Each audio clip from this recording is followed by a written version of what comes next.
Today I'm welcoming back Jason Donaldson. Jason is a second practitioner and galactic shaman that mainly practices out of Hawaii, but also travels all around the nation hosting different types of healing events. So today we're going to talk about demystifying meditation. Meditation is one of the things in my personal life that has made one of the biggest impacts on me and lasting impacts. But is also one of those things that people are kind of confused about, don't think they have the ability to. My mind won't stop racing. I have ADHD. Basically fill in the blank with an excuse. So today we're going to talk about how to approach meditation, to dismiss some of the ideas that you have to do this to meditate or you've got to do this amount of time, things like that. So it's really how you approach it and how it approaches you with all of these modalities, not just with meditation.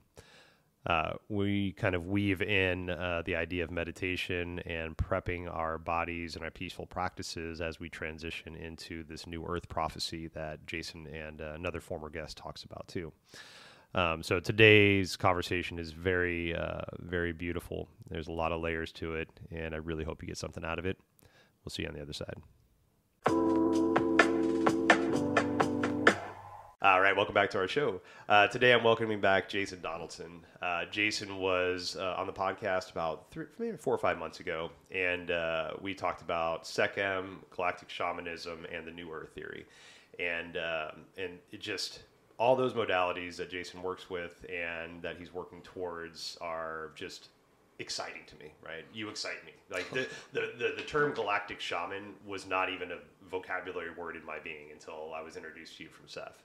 And so I just adore when people do things that I don't do, because obviously we can't do all the things. So when you find people that do things that I think excite you or maybe intrigue you, it's like, wow, that person is in your path for a reason, right? And you know, we've gone over the mishaps or the miscommunications and the missteps that Jason and I have had trying to see each other in Hawaii and all that fun stuff. But it's like, it's those moments where you know that that person's supposed to be in your life in some way, right? And so I actually get to talk to Jason in person today, which I'm super excited about. You're in town for a couple events, and you get to catch it before you go back to Arizona and then Hawaii. So today, Jason is joining me to talk about demystifying meditation. And, you know, Jason and I were talking before I hit record, and many of the listeners might know this because I've talked about this, but, you know, meditation is one of those layers of life-saving modalities that came into my life, and has stuck, thankfully, for about 12 years now. And meditation was a very big process in the beginning. You know, I've talked about this on previous episodes where like I would just sit for years and just sit and not feel anything, just listen to my breath, try not to listen to my thoughts, but not feel, I guess, what somebody said I should be feeling for meditation, right? But I just kept at it because I knew it was something, I felt it. And eventually I started to, you know, find more depth and find more peace. But you know, even now being, you know, having meditated for a number of years and coaching people in meditation, there's still that layer of like, I don't have time. I don't have the patience. I can't do this. I don't know how to sit still. I've got ADHD. I've got XYZ, whatever it is, right? We've gotten a lot of excuses. And one of my favorite things is talking down people from that ledge of, I don't know what to do. I can't do it. I fucking can't find an hour, all this shit. So demystifying this and bringing this in, especially towards the beginning of the year when a lot of people are trying to do more healthy things for themselves and get more, you know, more of a track of you know, some kind of health and wellness. So Jason, first off, thanks for being here. Love having you in my house in person instead of on a Zoom call. You know, just love to get some time while you're in town, man. Thanks for being here. Yeah, this is great, man. What a cool spot too. You got all kinds of cool toys in here and instruments and things from all over the world, it looks like. Yeah, really beautiful. Man. Yeah, this is our healing room. I'm actually moving into an office in, I've already got the keys. I'm moving in there now.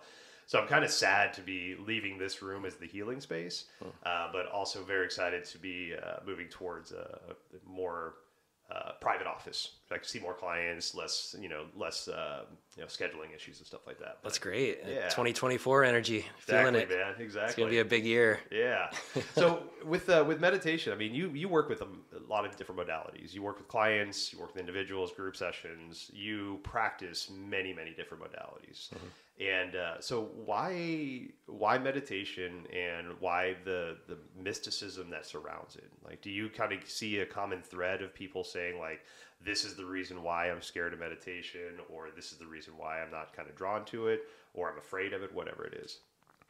Yeah, it's a lot of kind of like hero worship, and this of the way it's supposed to be, and I can't stop my mind, and I got all these racing thoughts. I'm like, everybody has racing thoughts. That's always going to be there, no matter how masterful you get at meditation. It's my opinion, my belief that it's always going to be an ego mind that's going to be offering thoughts, ideas, and concepts, because we're on a planet where there's just so much inconsistency and chaos in the minds of others, and there's people murdering each other or hurting each other, people they love. And so that's a representation of like basically a lack of meditation, a lack of like, wait a minute, meditation gives us the ability to be like, wait a minute, do I want to act on that thought? Do I want to embrace that thought? Do I want to go into that knee-jerk pattern and continue this cycle?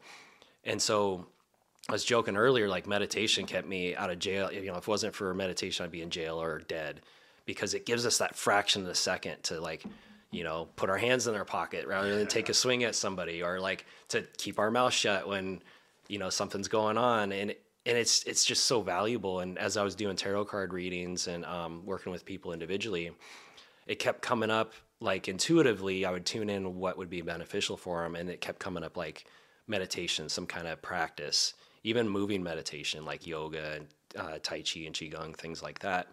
But just how it's like a core foundational piece for everybody to basically take command of their own energy, their own vessel, their own temple that is their body. And as we tune in, as we just focus on the breath, as we go into that meditative state, it's almost like you go home to a house that you haven't been in a while. And you're like, whoa, what are you doing here? Get out, or there's like, the back door is open, and it's just like, wow, I need to like, use my consciousness and just kind of clear this space a little bit and close a couple doors and maybe, stretch my arm out a little. And, animals do this a lot. They'll like when they wake up, they stretch and they yawn and they kind of do some weird movements if you just watch them. And that's because they're tuning into what their body is kind of wanting and, popping things back into place. And you find that with Qigong. Just as you're doing those movements, there's stuff popping and snapping, and it's like, wow, that motion is really getting everything going. And then with the Qi and the conscious breathing, it's really what I feel meditation is bringing us is just 5 minutes a day. Then you take it out into the world, and you do it with just one breath. Something happens, and you're like, oh yeah, breathe. Okay, and that's the meditation. A lot of times, just a breath or two when, shit hits the fan and people are freaking out, and you're the one that's calm. And that's what like the alpha is in a lot of ways. It's not so much domination and control, but it's the one that can be calm and centered in a stressful situation.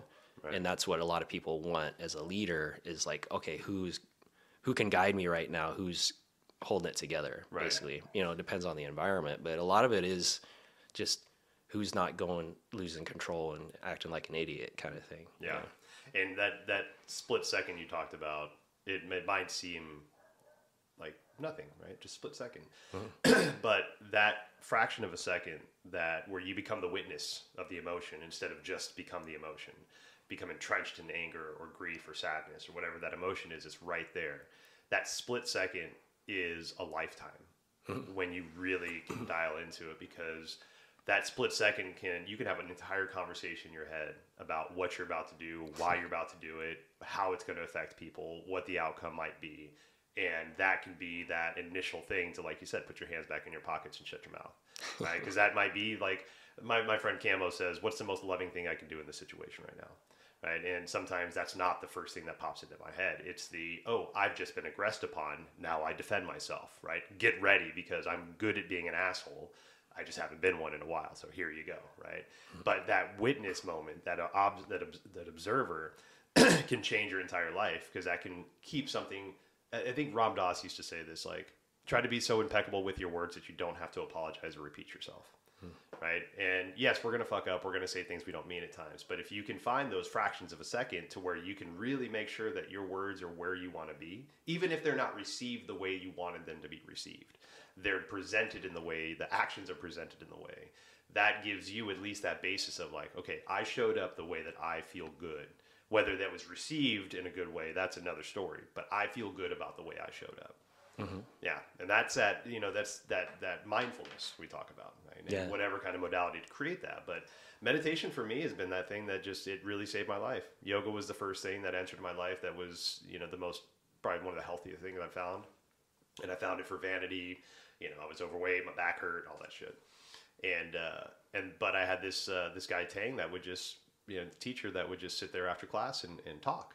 And he would just talk about meditation, and not pushing it, not pressuring anybody, but just talking about like what meditation does and how you can listen to your breath and the peace you find. And then eventually I'm like, what's with this meditation shit thing? Like, talk to me about this. And you never know what's going to be that lifeline that you need until you find it and you hold on to it. And you actually see the work that it can do for you. Yeah, and it's scary because it's becoming more conscious, and more conscious is becoming more aware of what's going on, and like very often emotion will come to the surface. And because a lot of us haven't really been modeled or shown or taught like how to navigate emotion, there's a tendency to want to avoid it. And same with the breathing. Like a lot of people breathe shallow because once you start taking these deeper breaths, it starts connecting us to the emotion that's always being held at bay with our creational energy, actually. So the more we feel the emotion and allow it to be felt and released by focusing on the breath or just being present with the feeling versus the thinking about what we're feeling, it flows. But it's all the thoughts being offered as we're feeling things that makes it linger. And the desire to like figure out where it came from, or why is it happening, or I got to re-script this, or I got to like do a scroll retrieval on this. It can get really into like some murky waters, but a lot of times it's like, oh, just breathe, just feel it. Right. Breathe bigger than the emotion, release. Like a lot of people hold tight when they're feeling an emotion.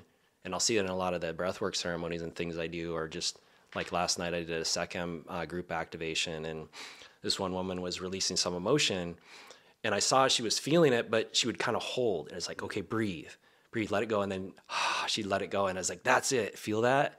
And it's gone just that quick a lot of times. And then the wisdom comes, then the insight comes, not when we're in it, because it's kind of like having blinders on. It's not the time to try to figure out what's happening. It's, okay, this is what's going on. Just breathe and be in it, be conscious with it, versus trying to manage it with the mind or grabbing a drink or eat food, or even a lot of the, like going for a run and the things that we think, oh, this is healthy.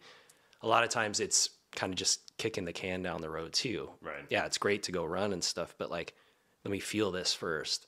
Let me let it go and then run because I want to, not because I'm trying to manage what I don't want to feel. And that's what I did for a long time too. Yeah. I traded, drugs and alcohol for fitness and meditation. Even the meditation a lot of times was like, I was going more mental with it versus, being present. It was like an escape. I was trying to tune into the divine, like nothing else exists. Get me out of here, Right. And that's, oh gosh, man, I'm going to bracket this because I really want to come back to this, but I feel that so deeply. Like when I finally got into yoga and felt the benefits and was seeing what they call the yoga off the mat, right? Like I was a manager in restaurants at times.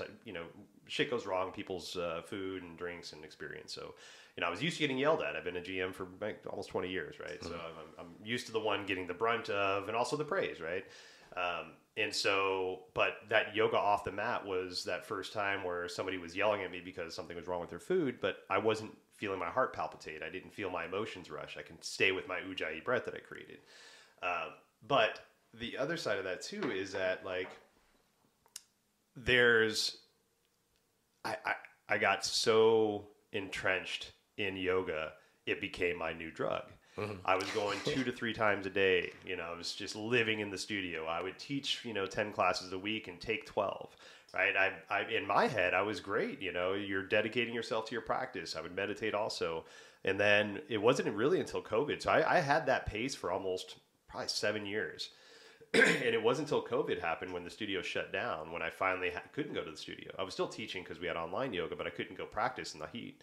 And I realized after about 3 days how damaged my body was, because I finally let everything settle enough to feel the tears, the pulls, the aches, the pains, right? And I'm like, oh my God, like I'm not doing health for my body, right? I'm destroying my body through what I perceive as being healthy, but I'm just replacing another addiction, right? And so where I want to come back to with that is the dangers of awakening, because there's sometimes where you all of a sudden find yourself in an awakened moment and you're not really ready for it, and all the senses are on, all the empathy is on, all the emotions are on, and you have no idea what to do with that. And that's something that I coach clients through a lot.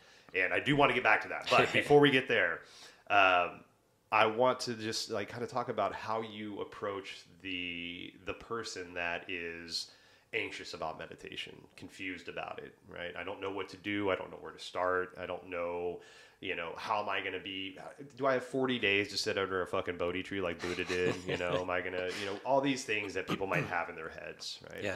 So where do you kind of meet people at and just, that initial, I'm going to pull you down off this ledge, nice and gentle, and then we're going to have a conversation or whatever that might be.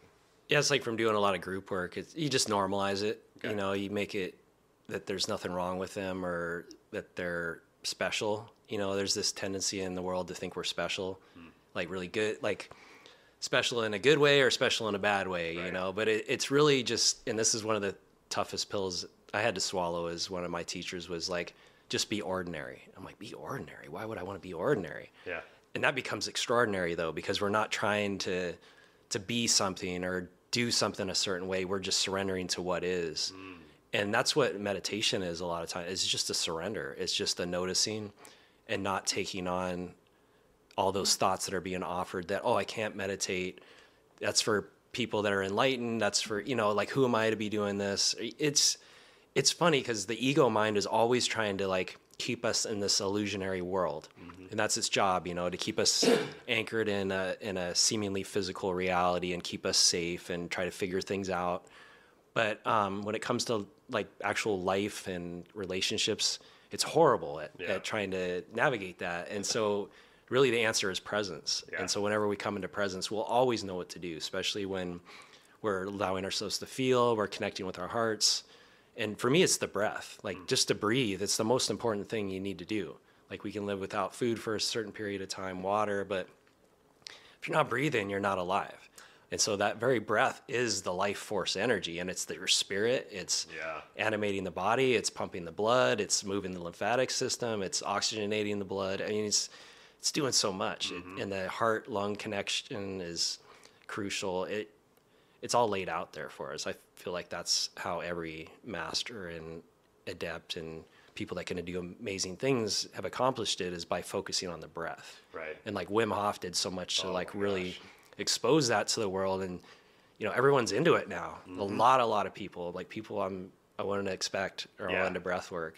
And it's what I love about breath work meditation is that it reinforces the fact that you're your own healer. You're born with everything that you need. Yeah. Right? You're born with all the abilities, all the tools, all the things that you need. We just need to learn how to use them properly. And we've forgotten that. And, so that's beautiful that there are people like yourself and other practitioners out there that are teaching people how to do this.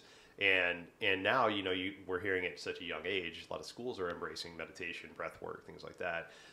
Whether it's public schools or the Waldorfs or the more private schools. But I think we're finally starting to get to humans at a younger age to teach them this. Like, you don't have to look outside of yourself, right? Now, if my guts are hanging out and I got in a car accident, I got broken bones and shit, please take me to a surgeon, right?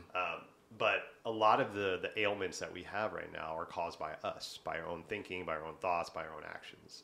And so if we can find those ways that we can look at ourselves and quiet ourselves and be observant of those actions, we might be able to sidestep a lot of this toxicity that we have going on inside of us. Yeah.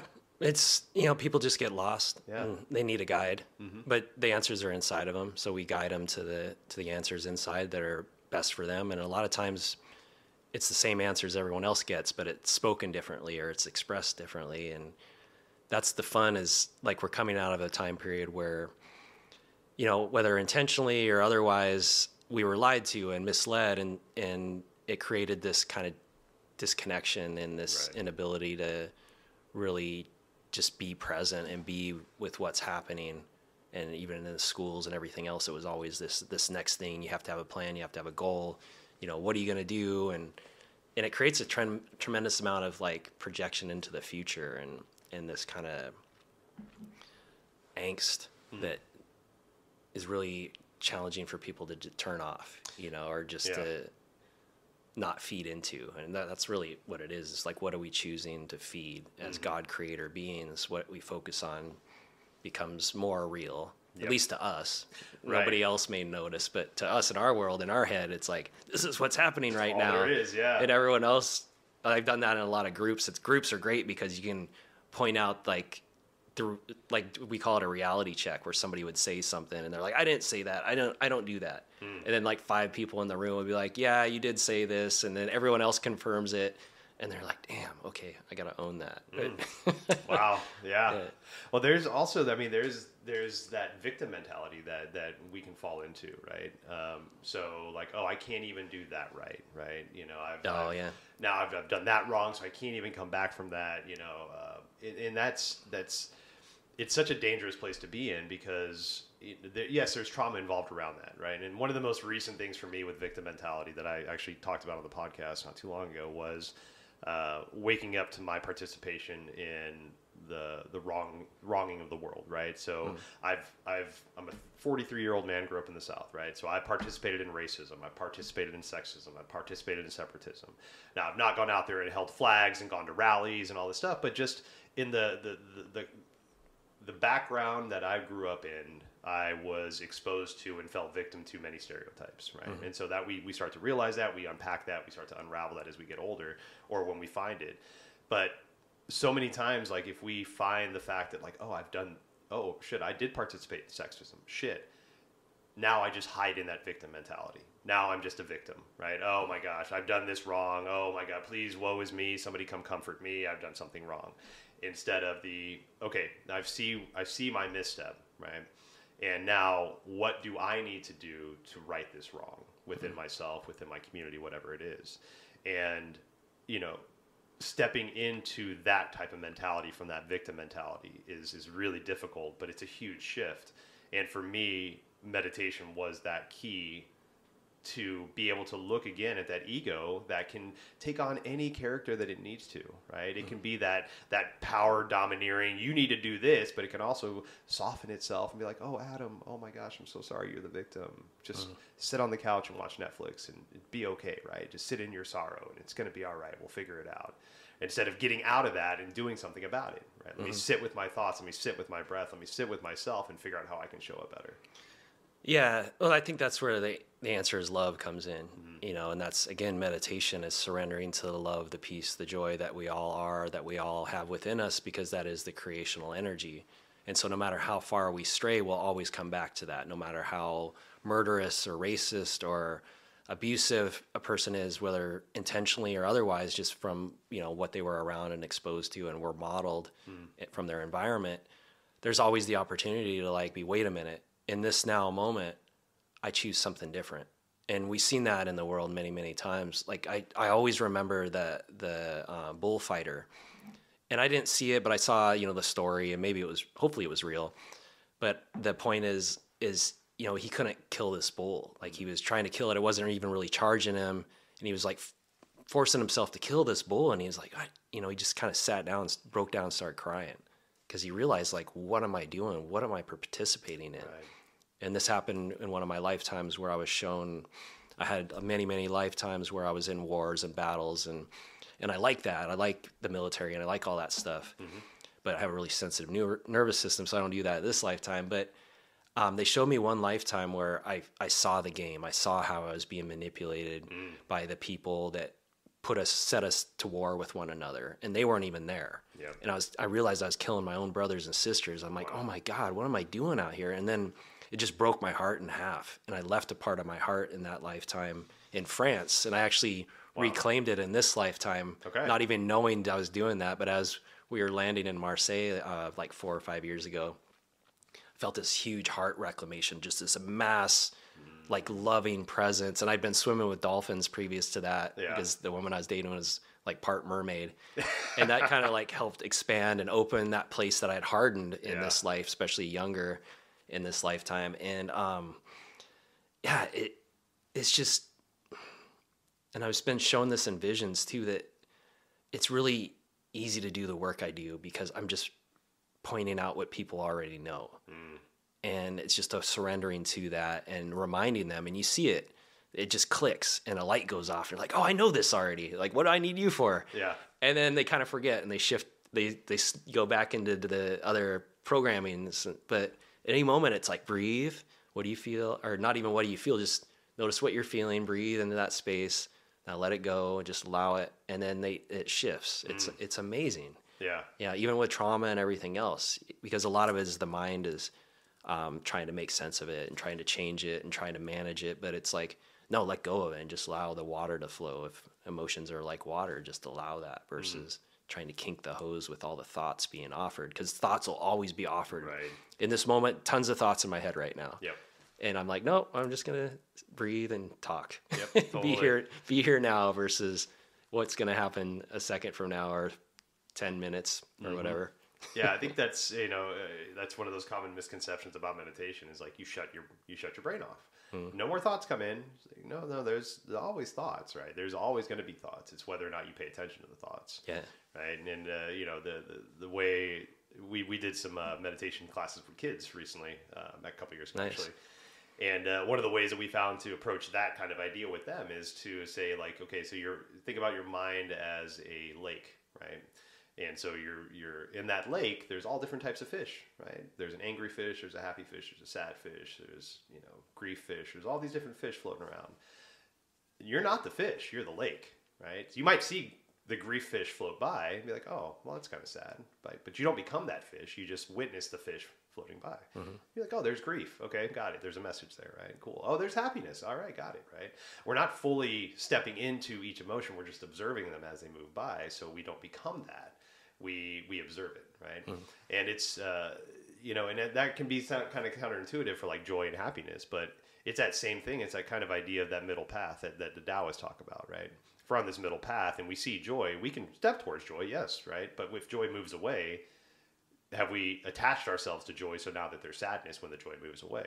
Or we just experience joy, and then when joy is over, we're back to this middle path, and then it's like, oh, okay, well, there's some fear over there, so let's go see what fear has to say. Come back to the middle path. If it's had like kind of that ping-ponging back and forth where you're not really tied to one outcome or the other, but you just kind of observe, right? You just, oh, I'm over here, now I'm seeing that's happening, and now I come back over here into this middle path. Well, even if you surrender to any of it, like I really truly believe and have seen that we are always in joy, peace, and love, always. It's just our ego mind that is creating these other illusionary, like other emotions and states of being and this experience we're experiencing as life. But it's not as powerful as, they talk about, the Buddhists, I believe, talk about it like the divine mind and the little mind, or big mind, little mind. So basically we are of that Godhead, we are of the divine mind, and, God is love, peace, and joy, universe, whatever you want to call it. And through our free will, we're able to experience other states of being, other emotions and other experiences. But if we actually fall into it and we let go of the ego mind that's reinforcing it, we'll always hit love, peace, and joy. And that's basically, but it's a constant surrender. It's like, I think that's what Jesus meant by turn the other cheek. It wasn't so much when maybe, I don't know, I'm not at that level, if someone's hitting me and stuff, I'm not going to defend myself, but it was more like not succumbing to like the assaults of our own mind, like not getting engaged with that, like don't engage.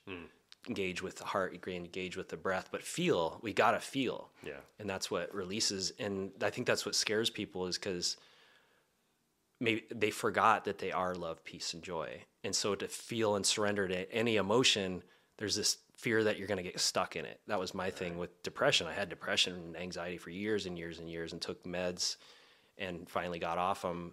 But I was always afraid I was going to get stuck in it. And I would, because I'd be using my mind. Like, what's wrong with me? Oh, I am a piece of shit. Oh, I'm not good enough. These are all the reasons why. And that's what the mind does, is it's like, okay, bing, this go. He wants to know all the reasons why, he's an idiot and why he feels this way. when really it's because there was one thought from childhood or whatever that came in so fast I didn't even notice, and it created that feeling. And that's really my belief too, is that thoughts create our emotions, Right. other than love, peace, and joy, which is great. But at any moment, as we get more and more adept at being present and noticing, if we can't notice a thought come in, it's the feeling's there. And if we allow the feeling to be there and get used to navigating that, eventually we'll have an insight or like a vision of like what even is creating this. And it's like, but that doesn't change it either, because it'll still happen. It's not like, I know now it's over, right? Because that's what a lot of us go through, is like, I just need to figure out what's wrong and then I can fix it. And it's like, no, now you know what's wrong and still can't fix it, because it still comes around. And that's the other part with meditation is, and I think a lot of people do a disservice by pretending they're so enlightened. And so, I'm enlightened now, but they still have a racing mind. They still have stuff going on. I don't know for sure, but I've watched people that project that persona that I am, so great and amazing. And it's not very many people, luckily, but I see them kind of spin out, and it's like, yeah. And not to judge them, but it's like, you'd benefit your followers if you said like, yeah, I had this thing happen the other day and I got caught up in it. Right. Even me, Yes. So you got to humanize everybody, and there's actually a Ram Dass speech from like the 70s, early 70s, floating around YouTube and podcasts and stuff. But he was talking about like how when he went from Richard Alpert to Ram Dass, right? And he, a holy man, doing speeches after he quit the LSD and all that stuff, and he was, going around doing all these talks. And he felt like he had to be Ram Dass all the time. Like he had to be that pious, happy, joyous, always love and light. Exactly. And what he found himself doing was, he would do these beautiful speeches for thousands of people and everybody's happy, get off stage and get angry with his assistant. Like, my water's too cold and I need my time. Like all this, stardom kind of shit. But because he didn't embrace his humanity, he thought that he couldn't be angry or fearful or sad because he was Ram Dass now. He had to be pious and joyful and all this shit. So he bastardized all of those emotions, which just made them come stronger. It made them act out and made them irrational. And so his message was basically, it's like, you've got to be, you're here as a human, having a human experience, learn the curriculum, right? Be a part of it, right? And that, for me, where that really landed to me, besides just humanizing ourselves, was I'd always romanticized about, going to live in the Himalayas. I'm going to go live in a cave. I'm going to go live with some monks. I'm going to go just remove myself from humanity and just go be a spiritual being, right? Nobody's going to trigger me. I'll be just fine by myself, right? Nobody talks, all that shit. Well, that's all good, right? But we need to be triggered, right? Maybe not the mass we, right? My journey in this life, right? This existence that I know for myself is to work on the self, right? Not say hide in a cave, but not go to remove myself from humanity. And so to do that, like, I'm going to do the work that I need to do that I feel is good to me, but I'm also going to re-immerse myself into humanity to see how that work does. Am I still getting triggered by the person that just honked at me and cut me off, right? Do I still, like, that middle finger is ready to go and I'm ready to scream out the window, right? Am I able to find my breath through that? And am I able not to judge myself no matter which way I end up going? And I think that's so important to get to those points to where we can be the witness and not the judge, right? We're so judgmental of ourselves, of others, of things that are happening in life, because there's that perception of control. Like, we have control. If I control this, everything will be okay. And the meditation and the movement practices for me have taught me that, like, release it. Release the control. That's where your anger, that's where your sadness, that's where your frustration comes from, is you trying to manhandle life. Yeah. You dance with it instead. Yeah. Because a good dancer kind of feels and senses the partner, even though, we may be the lead, we're still needing to follow and guide rather than just pushing people around. Yeah. So it makes a difference. Yeah. Oh yeah. And I love what you said too, that how you were just dedicated to having the experience of meditation, even though you didn't really notice anything at first. You kept at it. Yeah. Because you wanted to believe, you wanted to have that experience, and the universe responds to that. Yeah. Yeah. There was like the smallest whisper of an intuitive voice in the back of my head, just keep going. Like, you'll be okay. And it was so, just quick story with this, like, it was so frustrating in the beginning because, like, I didn't know what I was doing besides the guy Tang I talked about earlier. Like, he gave me some, like, pointers and stuff, but it was non-formal, just conversational shit. And so one day I got home after yoga and I'm like, I'm going to meditate. I'm gonna sit here in front of my fireplace, my back against the couch, and meditate. So like, hey, how do people meditate? Oh, they cross their legs, right? So like, cool. Put my leg up here, put my other leg up there, and I ripped my knee. Oh, and I was like, oh, wow. Wow. There's that victim mentality. I can't even meditate right. I ripped my LCL, the outside of my right knee, trying to sit cross-legged, which I wasn't ready to do yet because I thought that's how you had to sit, was cross-legged, right? Yeah, and you're like, I'm going to do this too. I'm going to make this happen. We're doing it. Here's my timer. I'm in the dark. I'm listening to my breath. Rip. I'm like, fuck, man. It's like 6 months. I couldn't even kneel right because I screwed up my knee. Oh, man. So it's, it's like the things we try to do and but it was that, as painful as that was and as disheartening as it was that thing that showed me like, get out of your own fucking way. It doesn't matter. You don't have to sit in a way. You can lay down. You can stand up. You can sit in a chair. It doesn't matter how you sit. It's your intention behind it. Mm-hmm. And I think that's, a lot of that demystifying thing is like, it doesn't matter how you approach it. It matters that you're approaching it. Where you approach it now compared to where you approach it tomorrow and 10 years from now is going to be very different, right? But just put the toe in. Find your approach to it. Right? Find your way, find your entrance way into the modality, and then let it show you what it needs you to do. Mm-hmm. Right? But if we get in there with like, I'm going to do this, and this is what I'm going to do, and this is how it's going to be, and this is the effectiveness that's going to happen, the expectations are resentments waiting to happen, right? So we're just kind of setting ourselves up for that fall, but opening yourself up just to have the experience, just to step in and just see what's going on. Yeah, it's very brave to do it too. Yeah. It's on some level, it's kind of terrifying. I remember that like early on, and and I saw blue light the very first time. Wow! And if I hadn't seen that, I probably wouldn't have kept doing it. Okay. But I was like, oh, this is like, it was pitch black room, middle of the night, and I decided I'm going to sit up and meditate. And somebody had given me this tape to listen to. I think actually I hadn't listened. Maybe I'd listened to that previously or something, but I remember I saw that blue light pretty quickly, and I opened my eyes, and it's like dark in there. I was like, wow, what is that? Where did that come from? And that set me on the path. Like, this is real, because I always believed there was magic and mystery in the world, and a lot of things I knew and understood that other people just looked at me weird, and but I just knew, and that was like a reinforcement for me. Like, oh, okay, there is something there. Yeah. So that, yeah. Oh, what a fucking cool experience, man. That's so cool. Like, I literally listened to my body ache for the first 3 years. I'm like, no, we're going to do this. One day this is going to work. But and that's the thing. It's like, you look back and as frustrating as it was all working.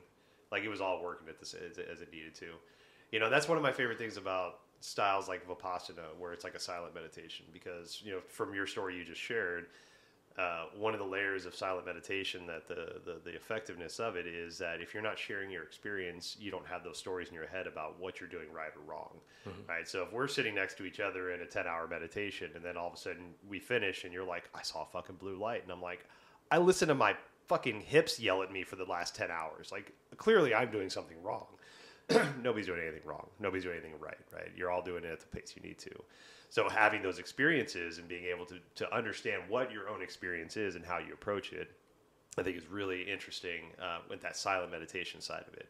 So you can really kind of dial into how it's resonating with you as the human that you're representing as, not as like what you expect because you've read this in a book or heard somebody else talk about it. Yeah, what works for you? Yeah. Like, yeah, I sat in chairs. Like, I didn't want to sit on the floor.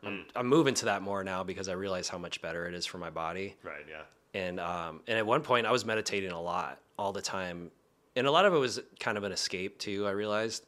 But my back started hurting me and bugging me. And it was kind of a way for my guides to get me to do more out in the world. Like, I was really good at, like, it's still a struggle a lot of times to meditate, just in a struggle, I mean, with the mind racing. And then eventually it would kind of settle like a snow globe. And I would have all these weird experiences, and that's why I was doing energy work and stuff now, is I started kind of doing it in meditation and noticing things like weapons in my body and stuff like that and pulling it out.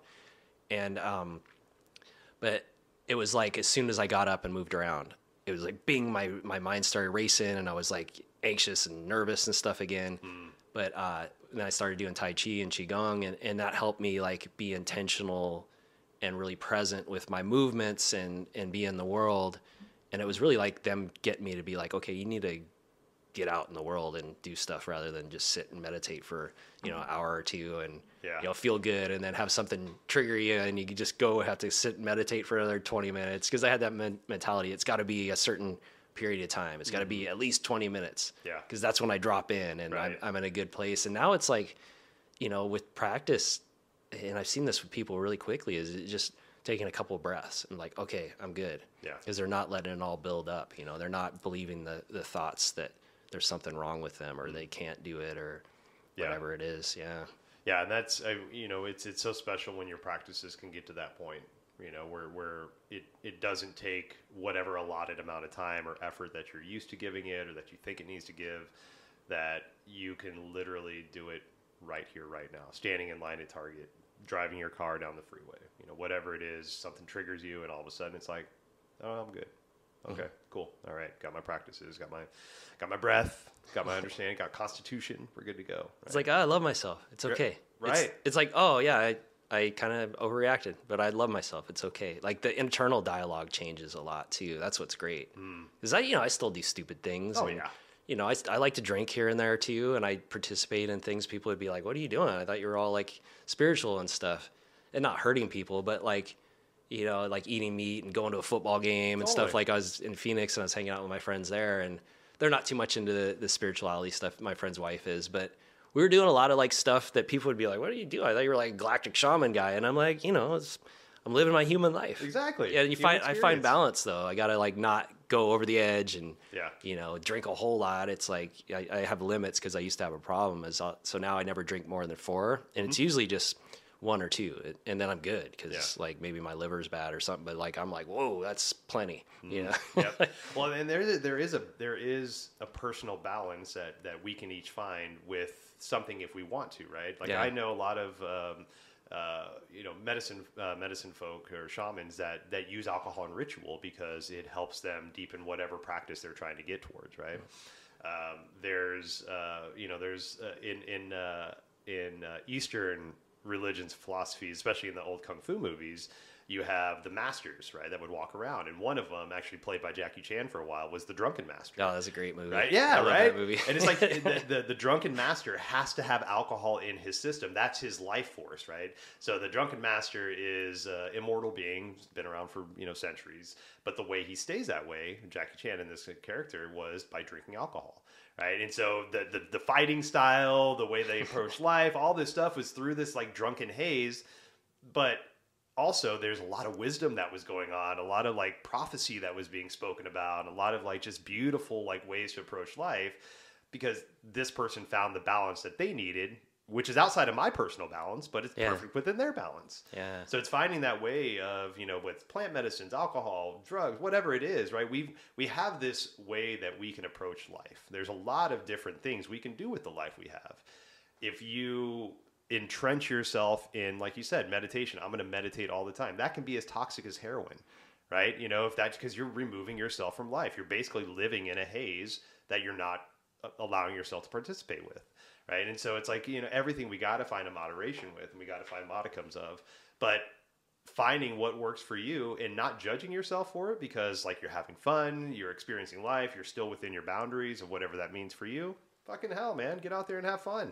Yeah. Go to a football game, eat some steaks, right? Have a beer. Who fucking cares, right? Just be responsible with yourself. Well, it's like the Ram Dass thing too. And I see this with a lot of like vegetarians and vegans, like their body actually wants something and they're denying it, and it'd be fine maybe if they ate some meat once in a while, but not like every day. And it's balance, and like also that balance requires, as it gets to be like a razor's edge sometimes. The closer we come into the balance, into the middle path like you were speaking of, the more easier it is to just fall over and fall back into the old pattern, at least briefly, but we always come back. Yeah. And that's what I teach people with meditation is like, your mind's going to wander. You're going to get caught up in it. No big deal. Just come back. Just come back. Just come back. No problem. But what happens is people, beat themselves up. They make it wrong or bad, or this only happens to me. I'm special. Right. Yeah, everyone else can meditate, but I can't because I'm broken. I'm the exception. Yeah, totally. Which I understand. Right. Yeah. I thought that for a long time. I still think that sometimes. I'm like, wait a minute. No, that's not me. That's like my ego mind offering that from old conditioning and everything else. Yeah. Well, with meditation, like what is like so if somebody's coming to you and never meditated very early on in the practice, is there a practice of meditation that you recommend to start with, or is it kind of seeing where the person's at and then using that vast knowledge that you have to say, okay, so breath work is where I think you should start with that, or light meditation, or things like that. Yeah, the breath work it's just a thing because most of us aren't breathing. So we have this modality called breath work. But often what I teach people is just how to breathe, how to just take deep, conscious breaths, but with a exhale out through the mouth to help with the release. But really, it's just getting people to breathe more deeply and to focus on the breath. And that way they come into presence, because it's not even about the breath either. It's about presence. And that's what, a lot of meditation is focusing on one thing, like a mantra or whatever. But the mantra tends to sometimes get us into our intellect. So I didn't like that as much, and it became kind of like zombie type thing. Okay. But usually that was just a temporary, you just do it a couple times and then you release even the mantra and the breath and, drop in. But because the mind can get so busy, there's this tendency, I need to come back to something. And so the breath I like because we're doing it anyway. And we're tuning into what was unconscious, and then we become conscious of it. We become more the dancer with the present moment. Right. And so that's what I have people do, is just set a timer and connect with the breath. I have a whole course I set up where it just gets people gradually moving into that. Like, you just set up your space and have fun with it first, and just sharing some information about what I've found is helpful that I wish people would have told me when I started meditating, or about life in general. But yeah, it's just coming back to the breath over and over, coming back to the present moment, and even feeling the body, feeling the feet. But it's just doing it. Yeah. Man. There's I can't remember who it was now. I was listening to somebody talking the other day, and they were talking about presence. You mentioned presence just now. Presence, consciousness, all those, there's states of being, but they're also buzzwords, right? A lot of people don't understand what that means. Like, what does presence mean? What does consciousness mean? What does enlightenment mean, right? And this one person, put it in a very interesting way I'd never heard before. And they were saying, like, so as a human, we're made up of, trillions of different cells that are coming from all over the galaxy, right? We're stardust, we're hummingbird feathers, we're orange peels, we're fucking whatever, right? All these things construct this atom, not atom, Adam, as a human being that you see in front of you, right? Same with Jason in front of me. Yeah. But all those cells, like, if we're not conscious, if we're not present, there's a modicum of that cell that's still a river, that's still a bear, that's still an orange peel, that's still a piece of star, right? And so if we're not really fully present as me, the human being Adam, then my body is all over the place, still remembering all the things it used to be. It's like swimming in a river. It's, trees, it's birds, all the shit.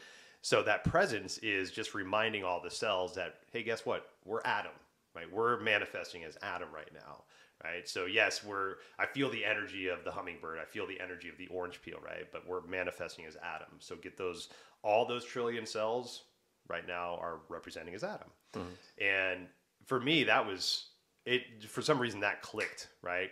Because when I sit in meditation, I didn't know it until this person kind of put it that way, but that's kind of what I'm doing, right? I'm bringing myself back to my breath. I'm bringing myself back to a place where I'm not the stories, I'm not the thoughts. I'm aware of them, but I'm not engulfed in them. Yeah. And through that, all these, maybe not trillion cells, maybe I got maybe a 500 million that are in there that are finally like, hey, guess what? We all know that we're Adam, right? The other ones are still kind of figuring it out, but these ones know in a very strong way that we're Adam. We're representing as Adam. This is your constitution. This is what you do. This is how you present in life. It's like, oh God, that's reassuring. Like, I've never felt like myself before, and that was one of those things at meditation. And it's not like it made me feel like myself. It helped me accept the self, the capital S self. To find yourself. Yeah, right. Beyond all the noise and distraction. It's beautiful, man, because that's so true. Like, there is no time either. So every lifetime we've had on this planet and all the others is happening right now. And so sometimes we feel that. We feel the energy of that lifetime. Yeah. And if we try to figure it out right here and now, it's going to be like, no way. Yeah. No way you're going to know, that. And that's what's so great is, like, it sounds like you found that too, where we all, as we meditate, you start to find and discover things inside. Or like, oh, whoa, there's like this glowing energy by my heart, or there's this, I feel really comfortable in this. It's hard to describe, but these gifts start being offered, and it's undeniable because you feel it, you see it, and it's with you forever after that. And occasionally you may forget and be like, oh, there's that feeling, there's that thing. And like people that do ayahuasca and a psychedelic, especially at higher doses, like if you haven't really cultivated like your center or that ability to be kind of in your body, it can fragment. I've seen people start screaming and going nuts because like they're just all over the place, and you got to find, your center. At least that's my opinion, to be embodied, to be grounded. Because so much of what I had to learn in my process is because I'm way out there with like channeling and all this stuff that comes to me, as I had to be grounded and I had to be present. And so, anybody that's listening, we go through these challenging things in life. A lot of times that's to help us stay grounded here on this planet and to be here, because we actually have this tendency to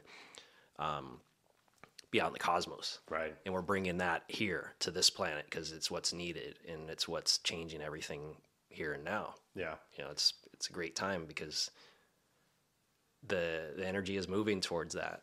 Like there is more people embodying and waking up and choosing love and choosing their passions versus their need tos kind of thing. Definitely. There's something you mentioned about time earlier, how, time's not linear. Right. And I listened to somebody talking about this the other day, and they were talking about how, in the West, we think about time as moving, like you said, linearly, but from left to right, because we read from left to right. Oh, right. Yeah. But different cultures, like in Hebrew, they read right to left. Mandarin, they read top to bottom. Right. So it's like, it's really cultural which way time moves, but it's always this linear kind of movement. And, Neil deGrasse Tyson was talking the other day about, say there's an advanced civilization 65 million light years away, right? And so if they have this high-powered telescope and they zero in on Earth, our Earth, however many 65 million light years away, if they look at us right now, they'll see dinosaurs. They'll see the dinosaur era, right? Because that's where we're at. They're 65 million light years away. If they look at that telescope, they're going to see us 65 million years ago.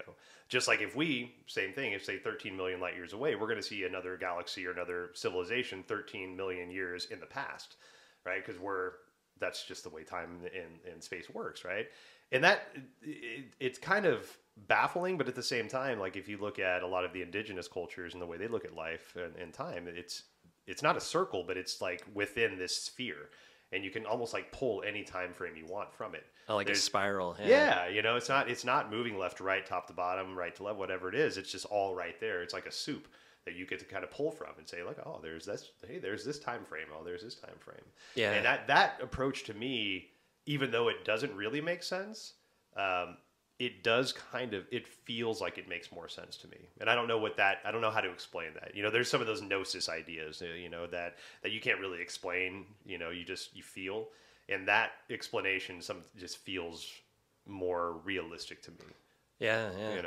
Because, I don't think we can ever really comprehend this, what we're experiencing here. Right. But there are like helpful analogies and things. And yeah, I think a lot of the quantum physics is helping with that too, with like frequency and vibration. And it's like changing the station on a radio. Right. You're changing that frequency, and it's not necessarily get to a higher frequency. I get more enlightened and I'm more joyous in the world. It's like, oh, now I'm at a different level and I'm seeing more things. Right. And I have to like process what I'm seeing now. I'm realizing, oh, I participated in certain things that were harmful to others. And it's like being okay with that and choosing not to do it anymore first. And then maybe someone we cross paths with that we can make it right, by helping them or whatever it is. But a lot of times I think it's just feeling it and acknowledging what's there. And then that's the work, and that helps save us all. Right. Rather than beating ourselves up about it. Yeah. Or getting angry and pretending we didn't do it. Yeah. Either way, it's like, are we willing to face these things? And the time on the planet now is that, can we face these things that are coming up and not tell somebody how we should feel and think about it? Yeah. Like what happens after I feel it? What happens after I sit with it and allow it to be? And then what am I guided to do, kind of thing? Yeah. So.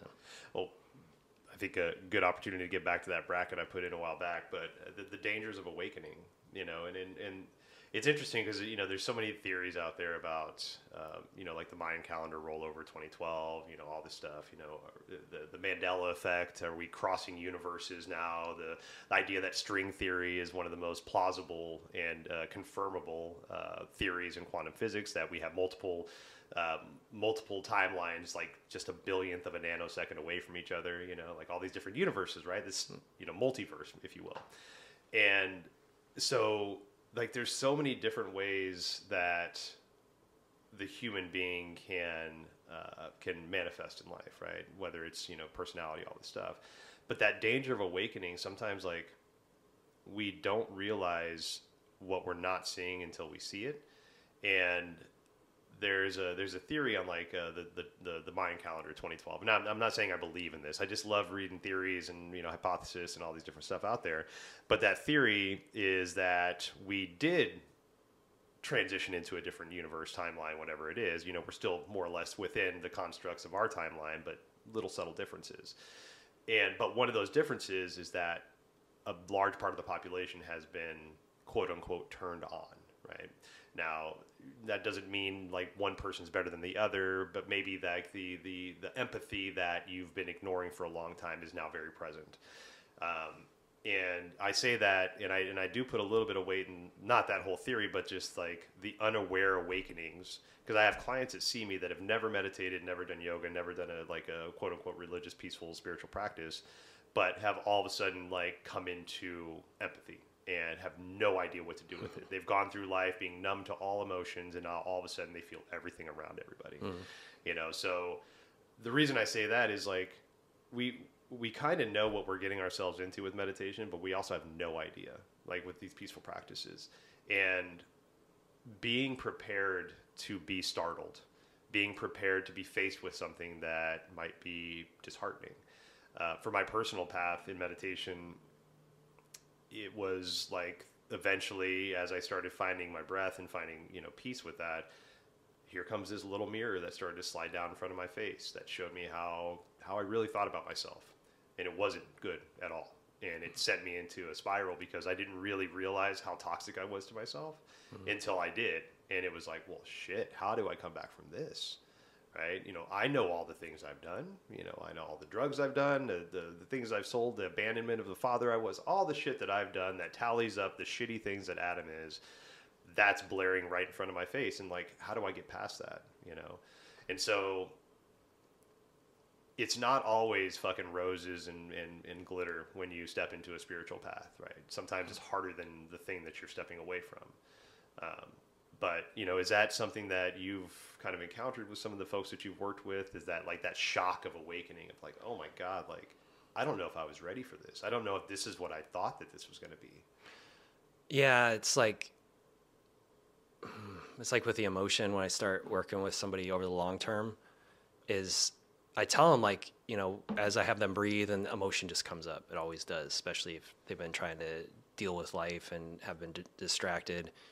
And then I walk them through the process, how just be with the emotion and allow it to be. And what'll happen, I'll tell them like, you're going to experience more emotion now. That's the way it works. Just with like meditation, when you tune in and notice the thoughts in the mind, there's more. It seems to get worse. Like, this is getting worse. What's wrong? And it's really like, no, it's working. Like, you're noticing everything that's there. And so it's not for the faint of heart, but once you have that awakening, once you're activated or whatever happens, there's really, you got to either face it or I feel like that's what's happening on the planet now is as the planet ascends, we're at a time of mastery or misery. Everyone here has the potential to be a master. And that's what's being asked of us with the emotions coming up, to integrate these emotions and to love.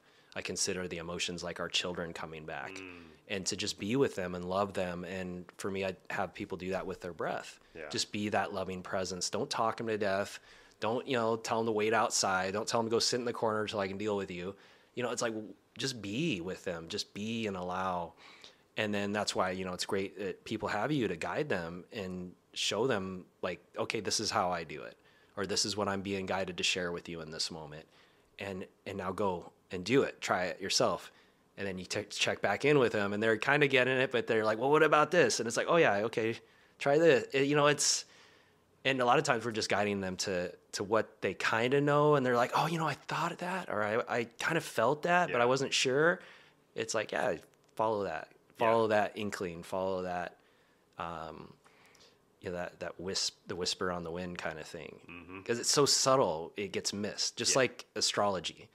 I was thinking about that today, just like how astrology is more accurate than any news I'm getting these days, because it's something we can all agree on. So we'll get into the Vedic and Western. It gets a little confusing because of the degrees, but it's like, oh, this planet's here right now, and therefore there's this, interpretation of what it might mean, but that's what's happening right now. Like we had a new moon in Capricorn just the other day, and that's what was the energy, and this is how we can work with it. And that was largely missing growing up in our Western culture, is like this Gregorian calendar. Today's Monday, it's January 5th or whatever. Right. And that's the day. But whereas the Mayans and a lot of the other, like every indigenous culture had like ways to connect with the day, to connect with the environment, to connect with nature, and it made a richer human. And yeah, it brought more depth and dimension rather than a cog in the wheel thing, which is what nobody wants anymore. I think the plague taught us that. Yeah, the 2020 thing. Yeah. It's like, wait a minute, you mean I can stay home and be with my kids, or I can go, live somewhere else? And it really snapped us out of like, man, what am I doing? Yeah. Or some people too really had a hard time. I feel for people that were like stuck in an apartment or in an abusive relationship or something. And but it also helped them really like realize like, oh wow, I got to get free of this. Right. Yeah. So, how much numbing you were doing, how much separating you were doing, just like all this conditioning stuff. Yeah. And it's, I think that's the biggest blessing that I could see that came from that situation recently is like, it wasn't a continent. It wasn't a race. It wasn't a sect of people. It was the entire planet that was like, oh shit, like we're not happy. We're not doing this right. Now, whatever, percentage can continue on with that thought process, great. Whatever percentage had to go back to whatever life they had, also great. We're all figuring it out together. But I think that uneasiness that you spoke of just was a lot of people were unable to sit with that after they figured it out. It's like, there's I can't be here anymore in this space. So does that, that in the meditation and, just the way that we're presenting life now, does that kind of move in towards that new earth prophecy that you spoke of the last time we were on? And, do you see us moving towards, like, is this like part of that process of moving towards that new earth that we're working towards or developing? Yeah, I feel like it's already here. Okay. Like 2012, there was a paradigm shift and there was a change, and it's similar to like the seasons is a great way to describe it. I've heard other people talk about it as like right now we're in winter. At some point we'll move into fall, and there'll be like a period where there's like kind of like now we're in fall, but it may not seem like it. It's like, well, it still looks like winter. It's still cold, but gradually it'll grow and expand. And one day you're like, wow, it's nicer.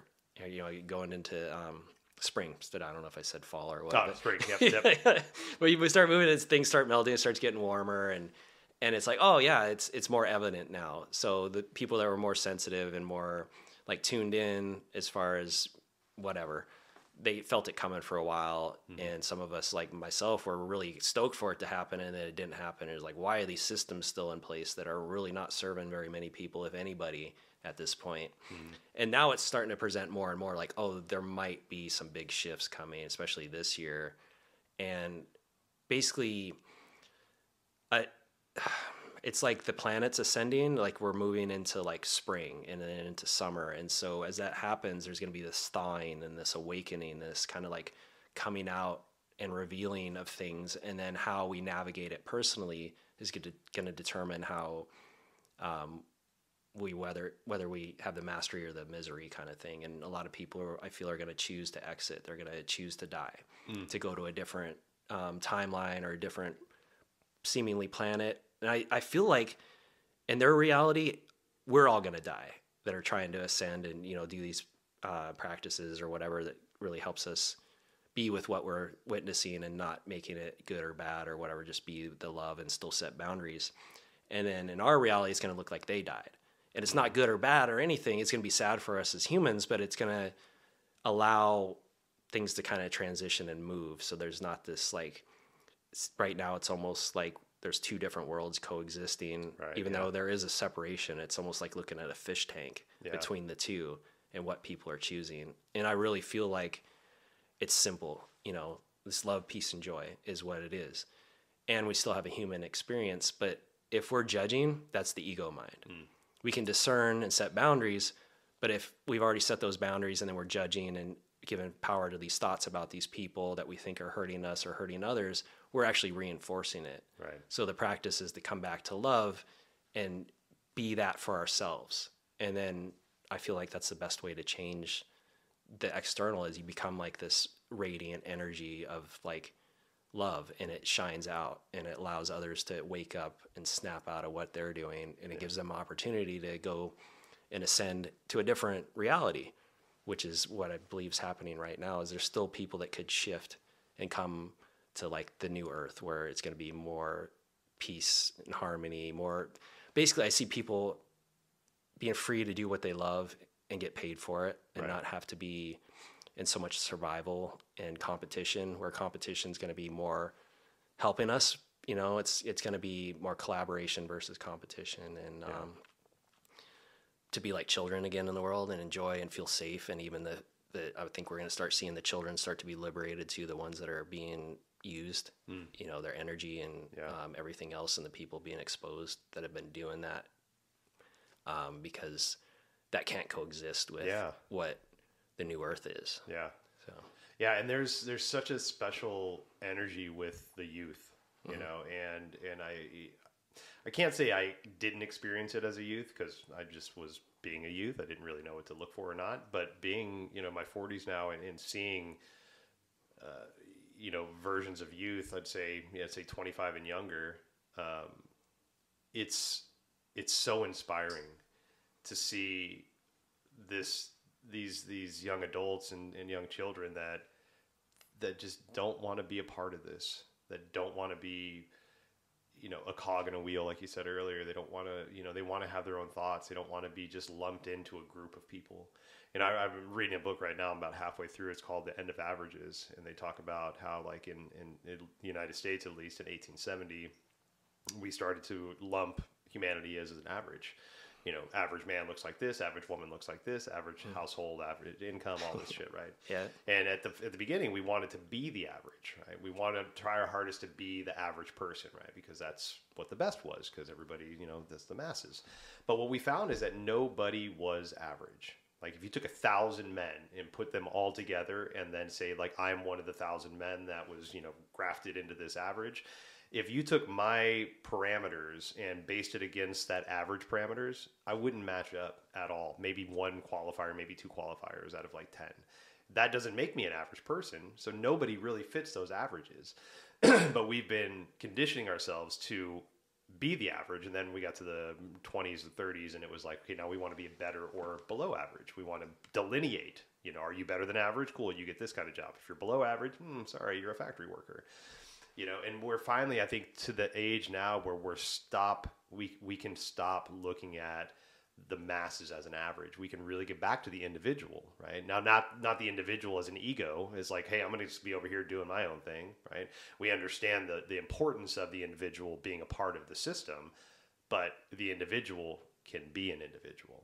I don't have to look, sound, or act like you do because of whatever society that we're in. I'm able to have tattoos, long hair, you know, my own type of job, my own type of work, my own type of relationships, right? We don't have to be polygamous anymore, or we don't have to be monogamous anymore. Now we can be polygamous. We can have all these different types of, you know, opportunities for genders or sexualities, or, you know, the boxes are being blown up, right? And I think there's such a beauty in that, but it's also kind of scary for a lot of us, a lot of folks, I should say. Yeah. Yeah. That kind of move into that new earth idea to where we can fully explore and embrace that human experience without judgment. Well, that's how people are going to thrive, is by being themselves. Yeah. And it's just scary to do that because it goes against maybe our own programming, what society thinks. And yeah, but that's it. That's what's going to be the determining factor, I think, is can we just be ourselves? And first it's like, how do you know thyself? How do you know who you even are. Right. Like I spent so much time trying to be something and accommodate and please people that I didn't know who I was. And it took a long time, and I'm still trying to figure that out. Like I never thought I'd be calling myself a galactic shaman. Right. I met a man that went by that title, and he was that for sure, like 10, 15 years ago. And he set me on this path, and he's like, you can do this too. I'm like, I'm not going to do this. This is weird, you know? But it kept showing up, you know, and the unit, you know, the universe is always conspiring with us. You know, there's really no punishment.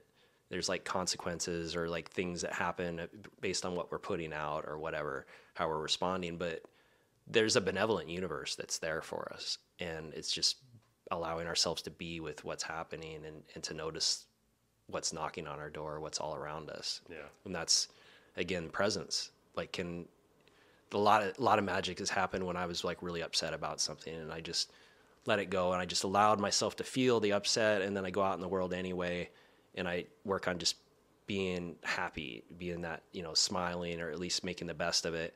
And then something amazing would come as a result that I would have missed. And I missed most of my life because I was stuck in this rut of there's something wrong with me, or I don't have this, therefore my life sucks, or they're better than me. Because, you know, it was like what you struggled with meditation is what I struggled with life a lot of times. I just about get what I want, and then it was ripped away from me. It's like, what the hell? Why? What am I doing wrong? You know? Yeah. And the universe is like, nothing. It's fine. But, you know, it's like they were trying to get me to be more present, I think, and to own my weirdo that I am versus trying to play a role. And I think that's why, you know, it won't be about competition anymore, because people will be doing all the same. There's a ton of sound healers out there, but nobody does them like you. Nobody's ever going to do it the way you do it. Right. And that's because you're going to do it your own way, because you know who you are more and more, and you bring that out and you play with what your passion is as a result of doing it. And, you know, people can go to like a million sound healings, they go to yours like, I've never been to a sound healing like this. This is amazing, you know? Yeah. And so it's beautiful. Yeah, it's fun. It actually supports us rather than, you know, limiting us kind of thing. Totally. And I mean, that individualism and that support that you talk about when we're trying to find ourselves, like immediately, like I just flashed to like me being a 7-year-old boy getting ready for the first day of school and putting on what I thought was cool, right? You know, knee-high socks with the stripes. And this is like probably what, 89? Knee-high stripes, socks with the stripes, like kind of shorty shorts, right? It's before the 90s when we got baggy, so little shorty shorts. And like, I thought I looked good, and I got to school and people made fun of me because, you know, of what I was wearing or whatever it was. We didn't grow up rich, you know, we grew up pretty poor, and mom made a lot of clothes, but I felt good until I got into the humanity, and then humanity's like, oh, look at this fucking guy. This short shorts and his tall socks. Yeah, get out of here with that kid. You know, so it's like, you know, those pings of remembrance that I have when I tried to be individual, right? And when I step towards that individuality now, like that ping of that non-acceptance is still there, right? But I think, you know, what that's driven in me now is to help encourage any human being that puts themselves out into the world as like, this is how you're presenting today. You look fantastic. Love you, right? Thanks for being here. Thanks for being a part of humanity. Yeah. Right now, from a child to an adult, anywhere in between, like it's, you know, having that encouragement so you can find your individualism, so you can feel confident about maybe trying something that doesn't fit, right? But then finding the thing that does fit because you feel the encouragement to continue to try.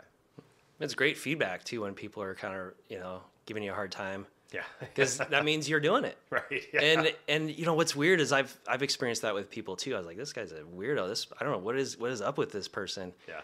And then you kind of get used to it. And then pretty soon it's endearing. And pretty soon that's like you're one of your favorite people. That at first you were like making fun of them and thought they were crazy, didn't want to be around them. But, you know, their heart, it's about their heart. Right. You know, they're in that place where it's about their genuine expression versus I'm trying to be this so that I can... whatever. Yeah. But you feel it's just authentic, and people are drawn to that. But at first they're going to be, kind of like, what the hell? Yeah.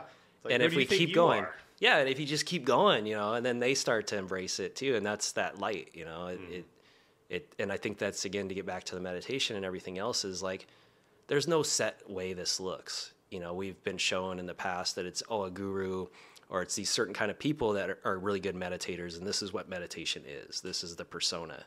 But no, it's a tool. It's a ability that we can cultivate, everybody, can cultivate this, and it liberates us to who we really are. Yeah. And it becomes just a practice out in the world too. And so, yeah, it's like shedding these notions of who we think we are and tuning into what's really going on inside, and having the courage to first connect with it, feel it, and then start shining it out in the world. Yeah. Yeah. We need more of that. I mean, that's because everybody's light is unique, right? You said this earlier, you know, it's special. Right? We tend to think we're special, right? And I love the idea that everybody's unique, but nobody's special. Right? Yeah. We're all unique in the way that we represent ourselves, but that doesn't make you special, right? And I think that's such a beautiful message. It's like, be unique. Be the most unique person you can be, right? Be the you that you know how, but don't let it go to your head. Yeah. Yeah.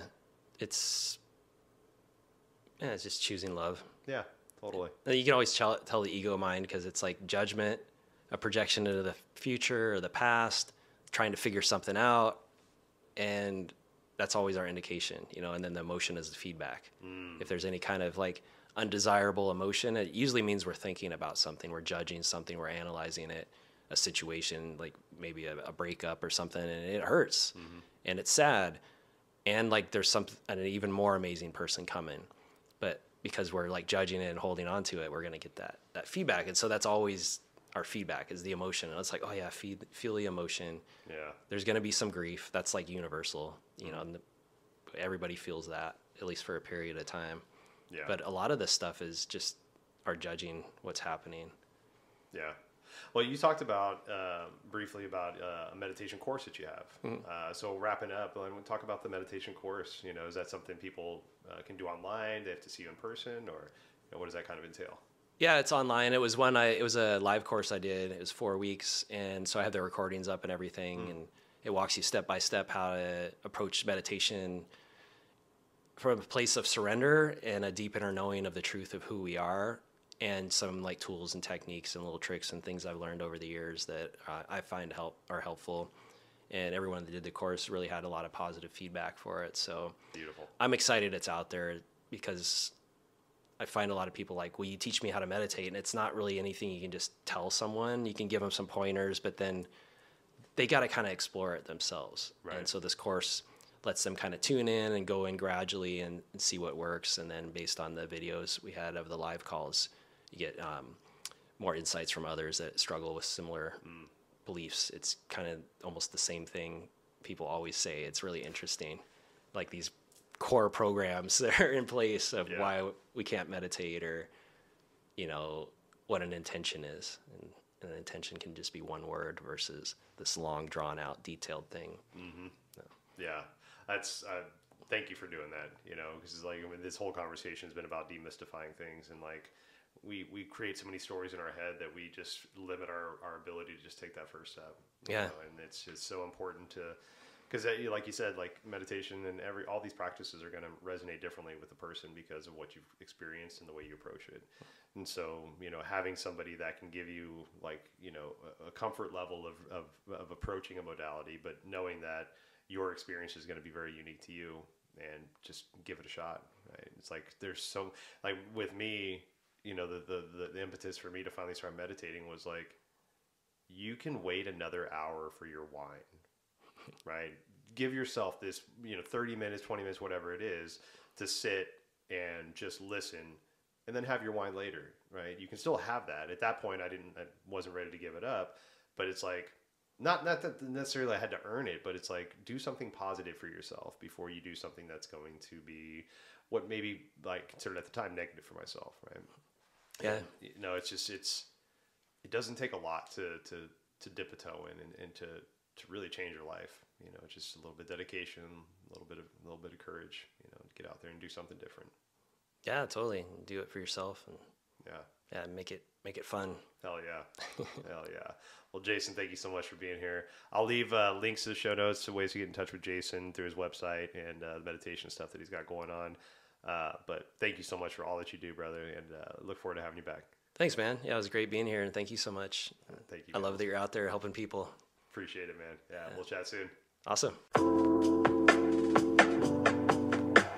Thank you so much for spending time with Jason and I. Please check out the show notes for ways to get in touch with Jason, to learn about his meditation course that he does, or to book a session with him. Obeisance and love. We'll see you next time.